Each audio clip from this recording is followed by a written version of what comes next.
David Okonkwo had everything money could buy, and nothing his heart wanted.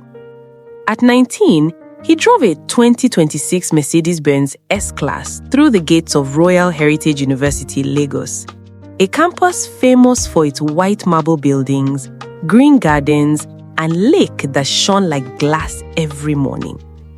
His father, Chief Emmanuel Okonkwo, managed oil exports for a multinational company. His mother, Lola Okonkwo, owned Lola's Empire, the biggest fashion boutique in Victoria Island, where politicians' wives spent millions on weekend shopping. David wore designer clothes without trying to impress anyone. He had a face that made girls stop walking. Dark skin, perfect smile, eyes that looked like he knew secrets. But when Joy, the most beautiful girl in computer science, tried to sit beside him in class, he simply moved his bag to the empty chair and said, "I'm saving this for my focus, please." Joy tried again. She wore a short red dress to data structures and algorithms class. She laughed loudly at Professor Namani's jokes, tossing her Brazilian weave. When class ended, she blocked David's path. "David, you're always alone. Let's get lunch. My treat." David looked at her with kind eyes. "Joy, you are very pretty, but I'm reading about binary trees today. They need my full attention. Trees get jealous, you know?" He walked away. Joy stood frozen, holding her phone, not believing a boy just chose computer code over her. Precious tried next. She was smarter than Joy. She studied David for 2 weeks. She found out he loved old cars, so she printed photos of vintage Mercedes and accidentally dropped them near his desk. "Oh, sorry, David. Are these yours?" David picked them up, smiled. 1967 250 SL. Beautiful car. "My father has one in bad condition at home. I'm restoring it." Precious lit up. "Really? I love old cars too. Maybe you could show me." "I walk alone on that car," David said gently. "Oil stains don't look good on nice dresses. Take care, Precious." He left. Precious wanted to cry. The truth was simple. David saw only one woman in that whole university, and she was 32 years old, wore glasses, and called herself Dr. Amara Chukwuemeka. Dr. Amara was the youngest lecturer in the computer science department. She had a PhD from MIT, a daughter named Zara, and a broken marriage behind her. Every morning, she parked her small Toyota Corolla far from the fancy cars of rich students. She wore simple skirts and blouses, no jewelry, hair tied back like she had no time for beauty. But David saw what others missed. He saw how her hands moved when she explained linked lists, like she was conducting music. He saw her pause at the window when the afternoon sun hit the lake and something sad crossed her face for just 1 second. He saw that she drank black coffee from a blue cup with a small crack on the handle and never threw it away. "Good morning, class," she would say, and David's whole day became good. While other boys drew hearts around girls' names in their notebooks, David wrote notes about Dr. Amara's teaching. He recorded her best sentences. "Code is poetry that machines understand. Every bug is just a truth you haven't accepted yet. In computer science and in life, the most elegant solution is usually the simplest, but simple is the hardest thing to achieve." He wanted to give her everything, but first he needed her to see him, not as a rich boy, not as a student, but as a man who listened. The gifts began in October. First, a MacBook Pro M3 appeared on her desk before morning class. Gold color, custom engraving on the back, for the teacher who makes hard things feel possible. No name. Dr. Amara found it, confused. She asked the class, "Who left this? I cannot accept this." Silence. David looked at his textbook, face calm. She kept it. The next week, she used it to project her slides. David smiled inside. Next, flowers every Monday. Not normal flowers.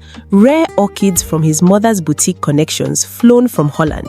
White, purple, pink, never red, never romantic directly. Always beautiful. They sat on her desk when she arrived. No card. Then, books. First editions of computer science classics. Signed copies. A 1984 original The Unix programming environment with a real signature from Brian Kenigan.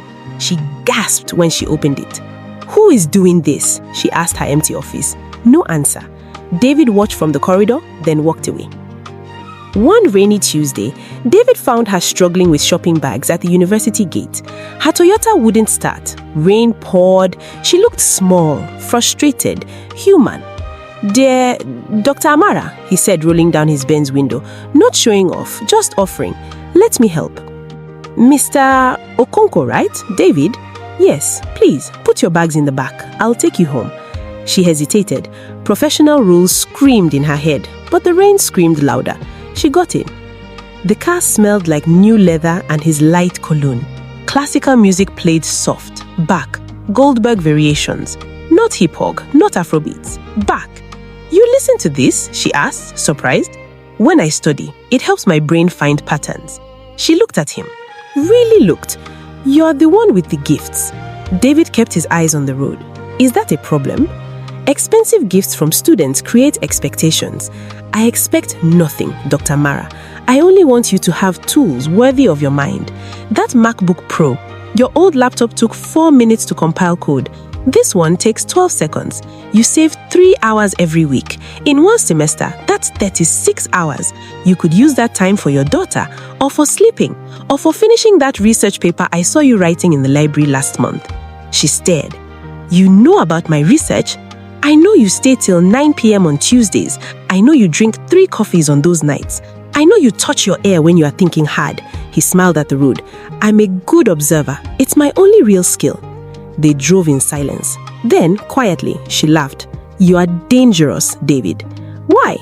"Because you are 19 and you pay attention better than men twice your age."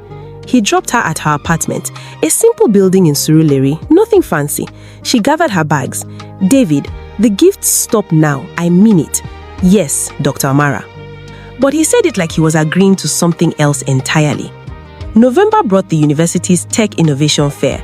David entered a project, Emotion Recognition for Classroom Engagement, a program that used camera input to detect when students were confused, bored, or engaged, helping teachers adjust their teaching in real time. He built it alone. No team. 3 months of coding, testing, failing, rebuilding. On fair day, Dr. Amara walked past his booth. She stopped. She watched the demo. A camera reading faces, the program predicting attention levels in real time, color-coded for easy understanding.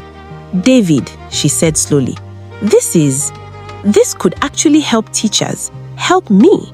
"I built it thinking about your 8 a.m. classes," he admitted. "Half the class is sleepy. You don't know if they understand or if they're just quiet. This tells you when you're winning. You work so hard. Someone should tell you it's working." She bought him coffee that day. The first time. They sat by the university lake, dogs swimming, the white marble of Heritage Hall reflecting in the water. She asked about his family. He asked about her daughter, Zara, 7 years old and obsessed with dinosaurs. "Zara wants to be a paleontologist," Amara said, smiling real. "I told her that's not a job in Nigeria." She said, "Then I'll be the first." Smart girl, gets it from her mother. Gets stubbornness from her mother. Her father was not stubborn, just gone. David didn't ask more. He knew when to be quiet. They sat until sunset painted the lake orange, and he drove her home again, and she did not say stop the gifts this time. The last week of semester, David made his decision. David stayed late to grade final projects. David knew her schedule. He waited outside her office, holding nothing but his courage. When she emerged, tired, glasses in her hand, hair escaping its tie, he stood from the bench. "Dear Dr. Amara, you startled me. David, may I walk with you?" "To the parking lot?" "All right." They walked through Royal Heritage at night. The marble buildings glowed under security lights. The lake whispered. The garden smelled like jasmine. It was a place made for beautiful moments. "Dear Dr. Amara, I need to tell you something. Please don't stop me until I finish." She tensed. "David, I'm 32. I know. You have a daughter. I know. You were married. It ended badly. You don't trust men's attention because you've seen how it disappears. I know all of it. I've watched you for 5 months. I know." They reached her car. She turned to face him, arms crossed, protective. then you know this is impossible. I'm your lecturer, you're my student. Even next semester, even after you graduate, David, you are 19. I'm a mother, a professional, a woman with responsibilities that would crush a boy your age.